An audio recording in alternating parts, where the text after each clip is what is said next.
Please, let's give a chat. Get up on your feet for the one and only Ben Hardy.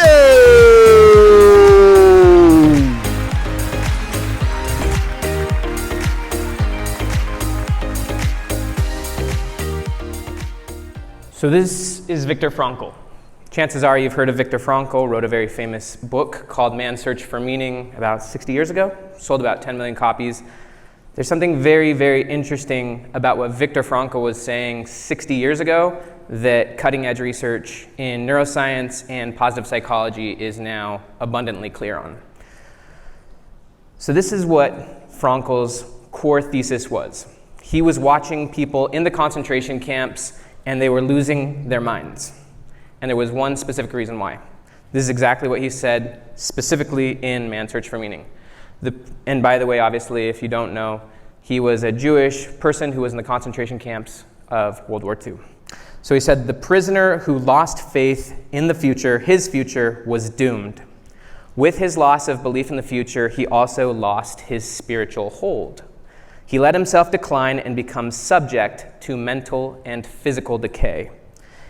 Any attempt at fighting the camp's pathological influence on the prisoner by therapeutic methods had to aim at giving him inner strength by pointing out to him a future goal to which he could look forward.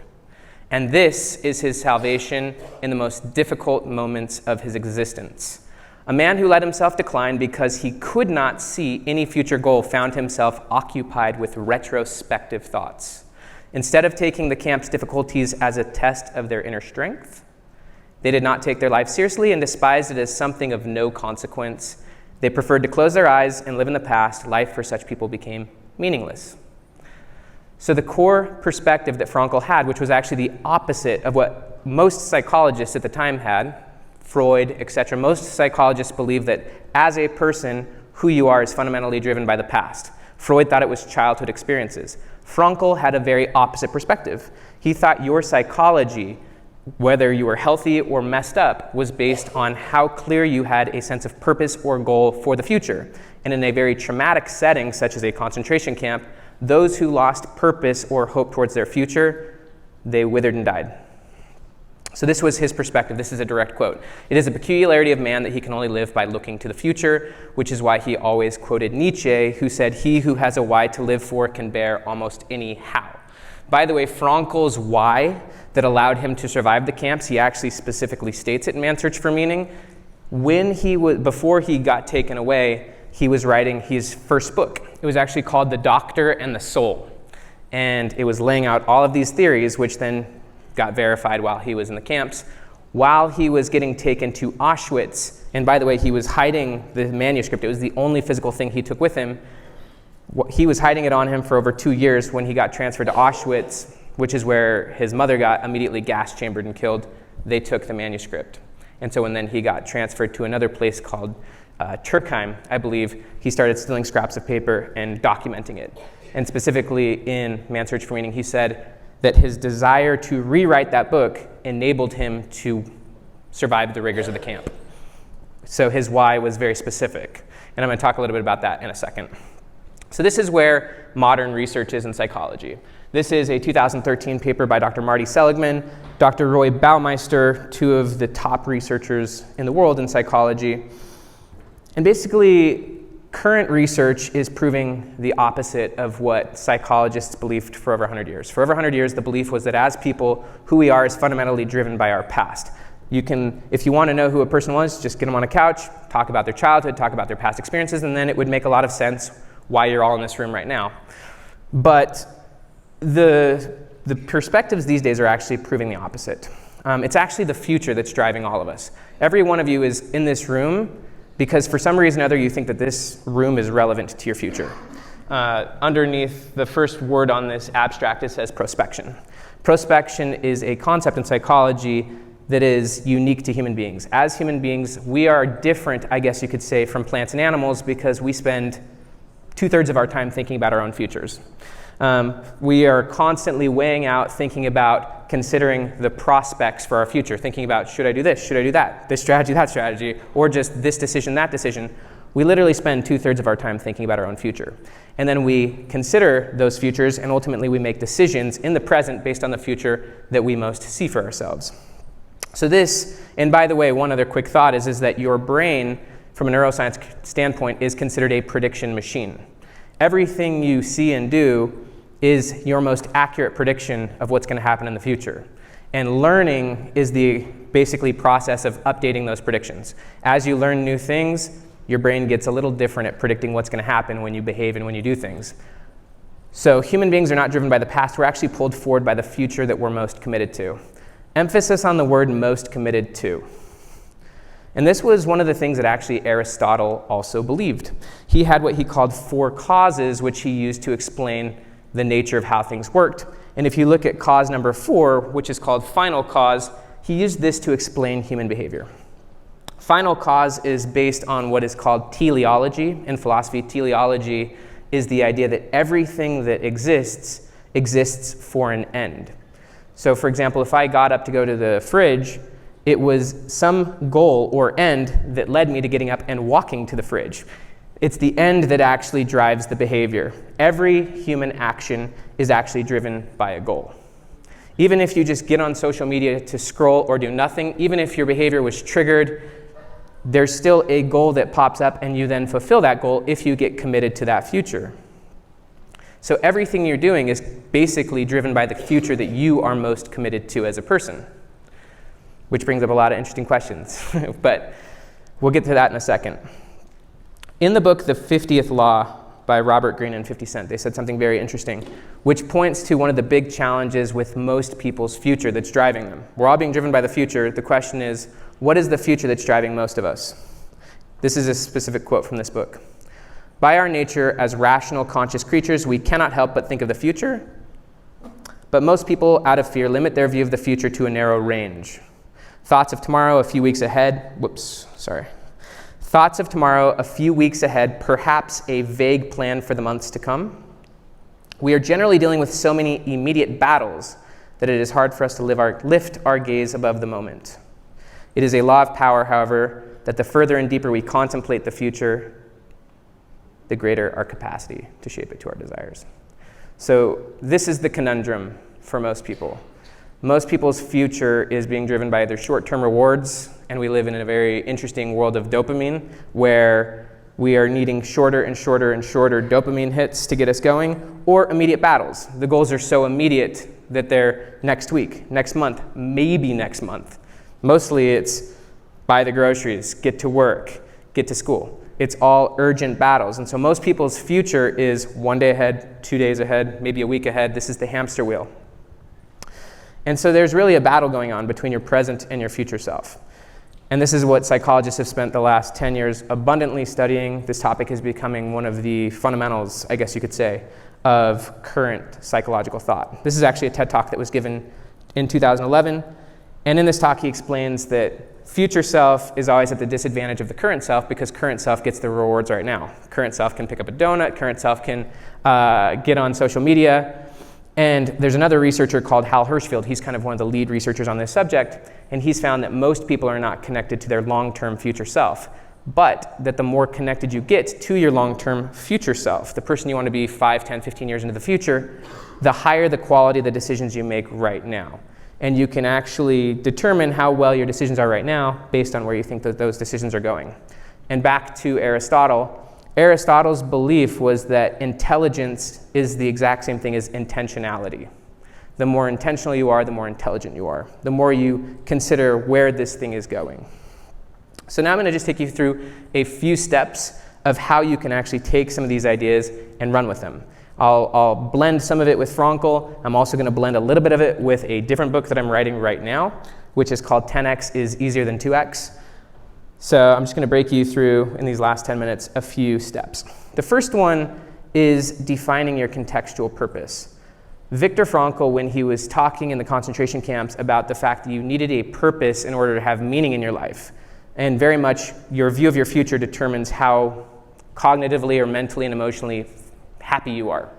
He was not talking about clarifying a life purpose. This is where a lot of people get messed up. A lot of people think they have to have it all figured out. Frankl was talking about a very specific goal. I shared with you a few of his quotes. He said, pointing out a very specific goal. His goal was to survive the camps so he could rewrite The Doctor and the Soul. He believed that that was the most important thing he could do, so much so that he would survive the camps to do it.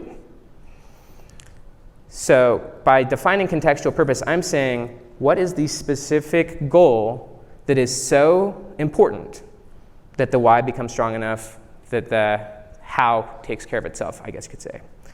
What is the most important thing that if you accomplished right now would set up your future self and be the most important thing?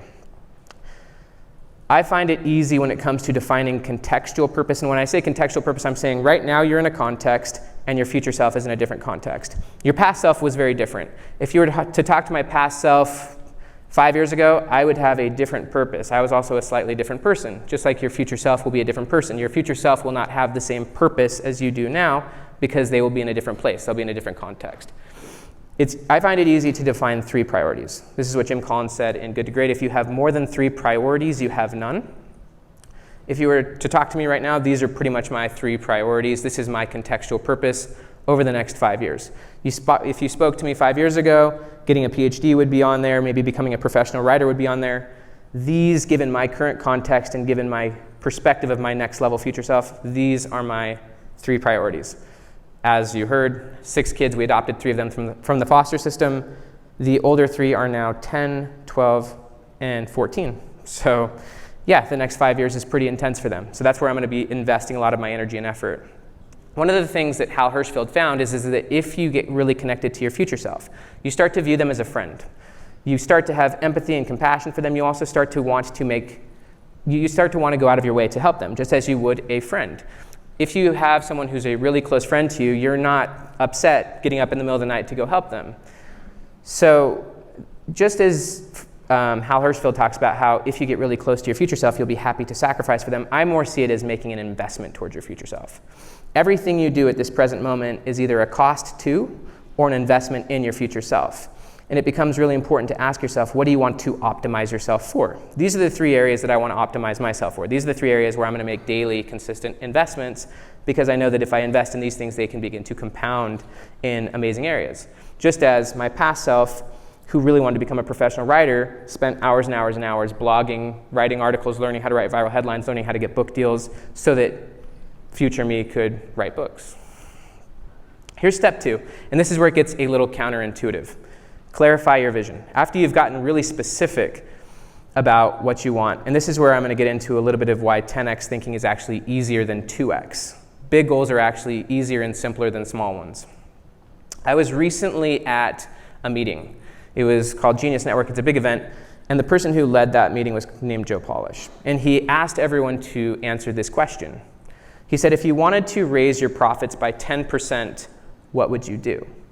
And that was just one of like 4 questions. And we were all just sitting, thinking about it. And we wrote down our answers, and then we had a conversation around these questions. Well, we were lucky enough in this meeting to have a man named Alan Bernard there. And he happens to be the living #1 researcher on a subject called the theory of constraints, which I'm going to walk you through in a minute. But Dr. Bernard basically said, Joe, this is a really, really stupid question. It's a stupid question because there's literally an infinite number of answers I could give to how to gain 10% profits. There's literally infinite things you could do to grow by 10%. He said, if you changed the question to how do you change by 10, he said, if you change the question to how do I grow 10 times, take any specific number, your income, your email subscribers, whatever the metric is that's most important to you.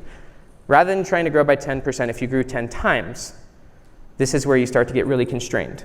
There are very few things you could do to grow 10 times.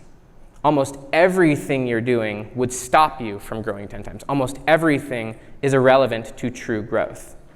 This is why 10x thinking really clarifies. It simplifies, because there's very few pathways that will get you there. And really interestingly, the research on hope breaks hope down into 3 categories. Hope is a lot more powerful than people think. Back to Frankl, if you lose hope in the future, you die in the present. But hope is not optimism. A lot of people, like the general lay person, thinks that hope is essentially optimism, which is a positive view of the future. That's not hope. Hope is basically what psychologists would call the will and the way. And they break that down into 3 categories. In order to have hope, which is the thing that drives motivation, it's the thing that drives grit. You cannot have grit without motivation. You cannot have grit without hope. You cannot have motivation without hope. You need to have a very specific goal. You need to be flexible enough to find multiple different pathways of getting there. And then you need to have a sense of agency that you actually can learn what is required. And so back to the idea that 10x is simpler than 2x, if you actually clarify 10x and become very honest with yourself, just admittedly, and I'm speaking to myself here as well, almost everything you're doing is a waste of time. Almost everything you're doing will not get you there. And this is going to take me to step 3, which is identifying your singularity. This is the one thing. This is another aspect of the theory of constraints. In the theory of constraints, there's a concept called bottleneck. The bottleneck is the one thing in the system that's slowing everything down. So there's one thing in every situation, in your life, for example, whatever, and even for your goal. There is one thing, you may or may not be aware of it, that is literally stopping all your progress. And the problem for most people is that they're deploying all of their resources into too many different things, when if they would put almost all of their energy and attention towards the bottleneck, which is called the singularity, then they would get 10x results very easily. So the singularity is one thing that if you put way, way, way more of your attention on, way more of your energy towards, and got way better at, if you solved it, it's the one thing that would make 10x very easy. The problem for most people is that they're trying to solve 5, 10, or 15 things, and their energy is very depleted, or it's very spread thin. So the number one bottleneck for human beings, by the way, is our attention. We have a very limited attention span, and our attention is spread so thin by so many things that we're not putting our energy and effort towards the singularity, the one thing that you really want to do, the one thing you want to get really amazing at, the one thing that if you got really brilliant at, your future self would be massive. It would be very easy to go 10x. So that then invites you to eliminate everything that isn't 10x, to seek freedom over security. One of the things that Michelangelo said when he was carving the David out of a almost 20-foot tall piece of marble was that he was just stripping away everything that was not the David. If you've seen the David in person, it's insane. It's stunning. It's life-changing, actually, to see the David. But he was just taking away everything that wasn't David. And in constraint theory, well, I'll first share this quote. There's a great quote that says, "Perfection is not when there's nothing left to add, but when there's nothing left to remove." And in constraint theory, basically the idea is that a system becomes perfect when there's nothing left to take away. This fits with attention. It fits with your life design. It fits with your business design. It fits with what you're doing for your clients and customers. Perfection is when there's nothing left to take away. And so you identify what's the thing that matters most, what's the singularity. You could also clarify what are my 3 priorities that matter most, but within that, there's a singularity. There's one thing that if you clarified, if you specified, if you got really good at, if you put energy and effort toward, everything would go huge. I love this quote. This is actually my favorite quote from Robert Brault. He said, "We're kept from our goals not by obstacles, but by a clear path to a lesser goal." It's the lesser goals that are draining your energy, your attention, your resources. Those lesser goals could be distracting yourself. It could be plan A, B, C, and D. It could be just the many activities that you're doing, which could either be automated, deleted, outsourced. And you're not, whatever the lesser goal is, it's taking you away from the main goal. So if you want to go 2x, and this is applying the 80-20 principle, if you want to go 2x, 2 times bigger, you don't really have to change much. You can keep 80% of your existing self. You can keep the 80% of things in your life that are only producing 20% of the results. You only have to learn about 20% new. But if you want to go 10x, bigger, only 20% of your current self, your current behaviors, maybe even your current relationships, will scale to 10x. This goes straight back to, if you actually made the vision 10x, almost nothing will get you there that you're doing. Very few things, maybe 1, 2, or 3 things are relevant in your current life at 10x. So then the question is, do you want to keep doing what you're doing, or do you want to go to the next level? If you were to clarify and specify the singularity, it's very beautiful, because then you simplify first. You simplify down, and then you multiply what you've simplified. You take the singularity, and you take that 10x. And so the 80% of new becomes you removing the things you're doing now, and you going all in on the one thing that if you actually gave it your attention, 10x would be very easy, whatever that is for you. For me, it's actually writing books. If I spent more time writing books, 10x would be very easy for me. I am just going to actually finish. I'm going to skip some slides because this talk goes fast. Well, actually, one thing I will say. If you do focus on the singularity, whatever that is for you, I love this book by Cal Newport. He talks about becoming a craftsperson, craft over passion. And I guess this place is called Craft and Commerce. If you were to focus on your craft, and if you actually were to commit to it and eliminate almost everything that's distracting you, and if you were to really go in on it, do deep work, do deliberate practice, actually put more and more good energy and effort into the thing you already really want to do, you could get 10 times better at what you're doing. I could get 10 times better at what I want to do. And quality precedes quantity. And so this is the invitation, is to get so good they can't ignore you. That's it. I'm actually just going to stop there. Thank you guys so much for letting me come. Have an amazing day.